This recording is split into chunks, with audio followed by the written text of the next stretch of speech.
வணக்க மக்களே, நேற்று ஒரு வேலை நிமித்தமாக கோயம்புத்தூர் வரைக்கும் போயிருந்தேங்க. அப்போ போகிற வழியில் நம்ம பல்லடம் டு கோயம்புத்தூர் ரோட்டில் கரெக்டாக சொல்லணும்னா பாப்பம்பட்டி பேர் விட்டு சிங்கனூர் வரைக்கும் ஹெவி டிராஃபிக்.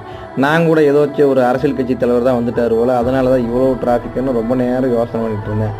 அப்போ தான் ஒரு விஷயம் தெரிய வருதுங்க. ஒரு ஹெவி வெஹிக்கிள், அதாவது ஒரு 16 வீலுக்கு மேலே இருக்கிற ஒரு வண்டியை உள்ளே விட்டுருக்குறாங்க. இதனால் பொதுமக்களுக்கு மிகப்பெரிய பாதிப்பும் இடையூறும் கூடங்க. இது வெறும் டிராஃபிக்கான வீடியோ கிடையாதுங்க. இதனால் மக்களுக்கு மிகப்பெரிய ஒரு பாதிப்பு ஏற்படுத்தும். உதாரணத்துக்கு ஒன்று சொல்கிறேன்னா, ஒரு ஆம்புலன்ஸ் வருது, ஒரு எமர்ஜென்சி பல்லடம் டு கோயம்புத்தூர்னா உடனடியாக கோயம்புத்தூருக்கு தான் கொண்டு செல்ல வேண்டிய ஒரு சூழல் இன்னுமே இருக்குது. நமது பெரிய அளவில் ட்ரீட்மெண்ட் இன்னுமே நம்ம கிராமப்புறங்கள் இல்லை. அப்படி இருக்கும் பட்சத்தில் இந்த மாதிரி ஹெவி வெஹிக்கிளை இந்த நேரங்களை விட்டுட்டா ஒரு எமர்ஜென்சிக்கு போகிறவங்க எப்படி போய் சேருவாங்கிறது தெரியல. ஒரு கேள்விக்குறியாகத்தான் இருக்குதுங்க. இந்த வண்டிகளை எல்லாம் முடிஞ்ச வரை இரவு நேரங்கள் அலோவ் பண்ணிங்கன்னா மக்களும் பாதுகாப்பாக போய் சேருவாங்க. அந்த எமர்ஜென்சிக்கு வரக்கூடிய உயிர்களும் காப்பாற்றப்படும்னு தெரிவிச்சு